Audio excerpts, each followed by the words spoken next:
हाँ हेलो विद्यार्थी लोग, ISC first year second year एवं matric, ISC first year second year एवं मैट्रिक के भी तेज विद्यार्थी पढ़ के समझ सकते हैं और अपने ज्ञान को बढ़ा सकते हैं। अब समझिए, आप आज हम लोग समझेंगे कुछ विशेष बातों को, क्योंकि हम लोग अमाशय तक की बात को समझे थे, मनुष्य का स्टोमिक। अब स्टोमिक से आगे लेके चलते हैं। स्टोमिक से आगे क्या होता है कि अमाशय तक हम लोग पढ़ चुके हैं। अमाशय के लास्ट भाग को पाइलोरिक कहते थे। पाइलोरिक के बाद शुरू होता है छोटी आंत का पार्ट्स, स्मॉल इंटेस्टाइन का पार्ट्स। छोटी आंत के प्रथम भाग को यहाँ देखिए डुडेनम बोलते हैं। डुडेनम हिंदी में ग्रहणी। छोटी आंत 6 मीटर से 6.5 मीटर तक लंबी होती है। याद करते जाइए, याद हो गया, 6 मीटर से 6.5 मीटर। डेडुनम उसको बोलते हैं, ग्रहणी भी बोलते हैं। यह जो है, यानी कह सकते हैं कि डुडेनम जो है छोटी आंत का प्रथम भाग है। और इसके बाद जेजुनम और इलियम होता है।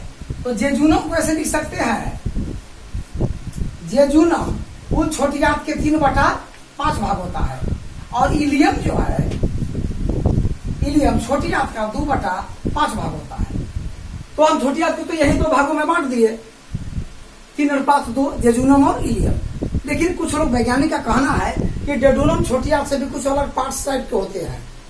छोटी आंत से कुछ लोग इसे अलग किए भी हैं, लेकिन वास्तव में छोटी आंत का ही अग्रभाग भी होता है। खैर, वैज्ञानिकों के 2 राय है यहाँ पर, लेकिन हम लोग चलते हैं डेडुनम को। अमाशय से चलने के बाद डेडुनम मोटी दीवार वाली यू के आकार की है। देखिए, यू के आकार की है।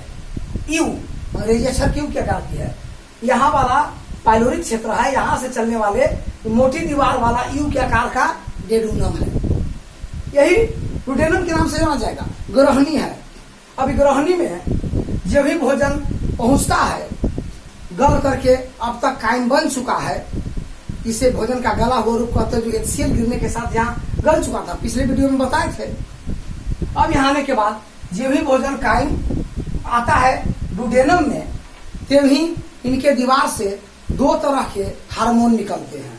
पहला हार्मोन है कोलिसिस्टोकाइनिन।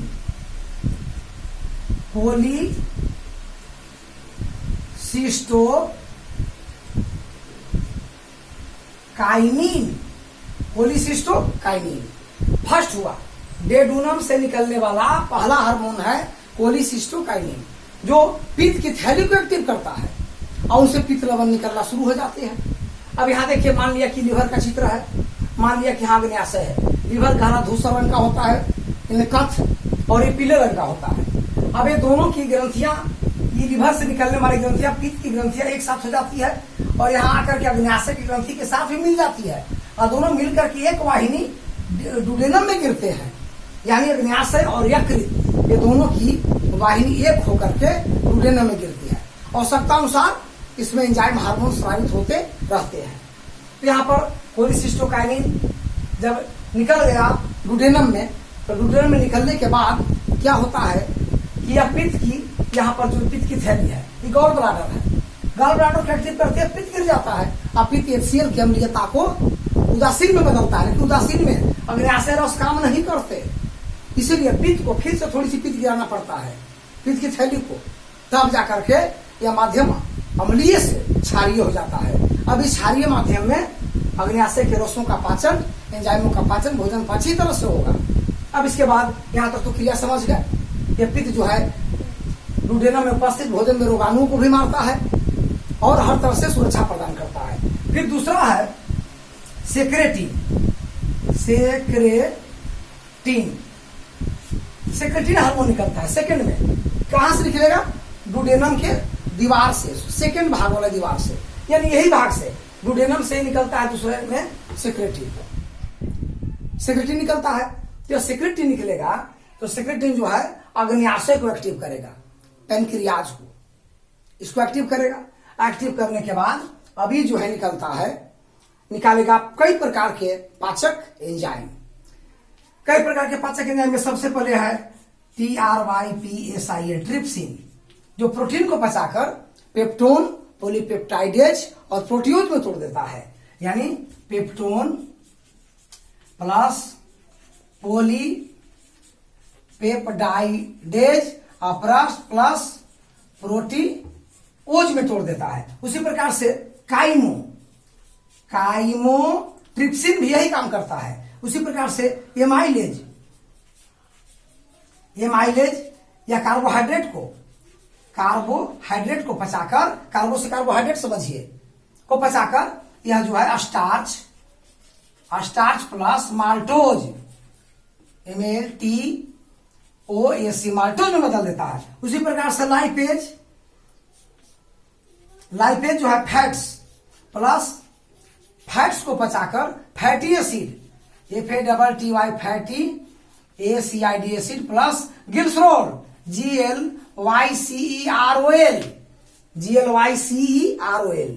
ग्लिसरॉल में CEROL ग्लिसरॉल में बदल देता है। इस प्रकार से न्यूक्लियेज भी निकलता है। न्यूक्लियेज की सुनिए, यह न्यूक्लियेज एंजाइम अम्ल को बदल देता है न्यूक्लियोटाइड में, अम्ल को न्यूक्लियोटाइड में। न्यूक्लियेज, इसके बाद हम इसको यहां पर लिख देते हैं। न्यूक्लियेज जो है एसिड को अम्ल को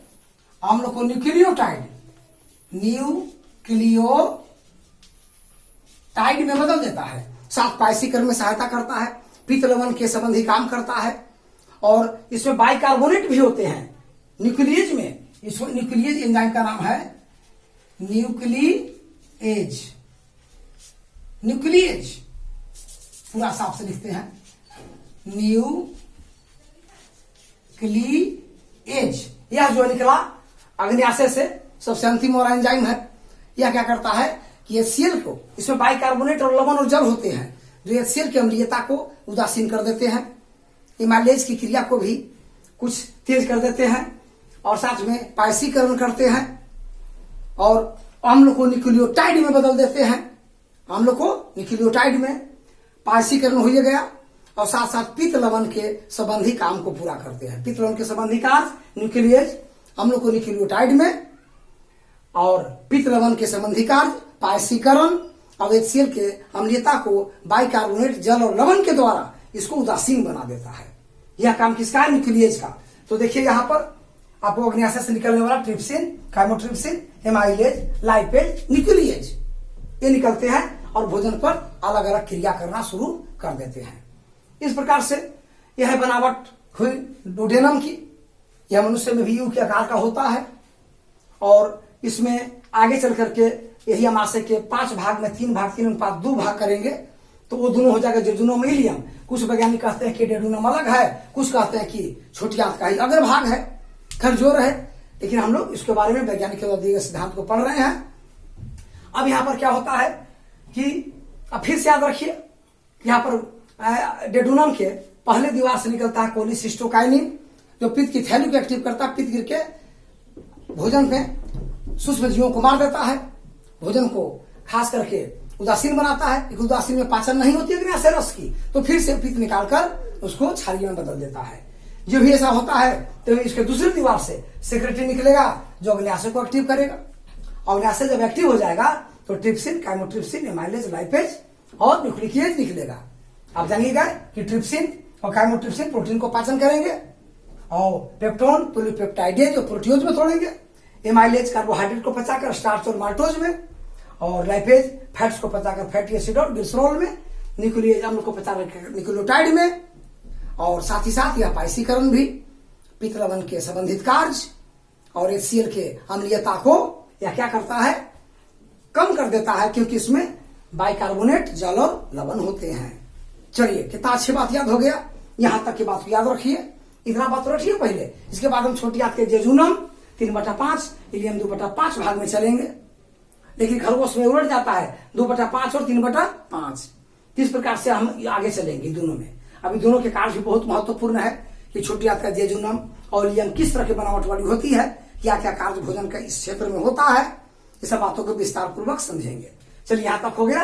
अब याद करिए इसमें और सोचिए समझिए, 2 बार 4 बार इसको देखिए। लीवर का वजन 1.5 kg औसत है, या सबसे बड़ी ग्रंथि है बाह्य स्रावी की, अंतःस्रावी की पीयूष हो जाती है। याद रखिएगा, वास्टर ग्रंथि 2 को है, और यहाँ पर पेनक्रियाज पीले रंग का होता है। अब अगले वीडियो में हम लोग मिलेंगे। धन्यवाद।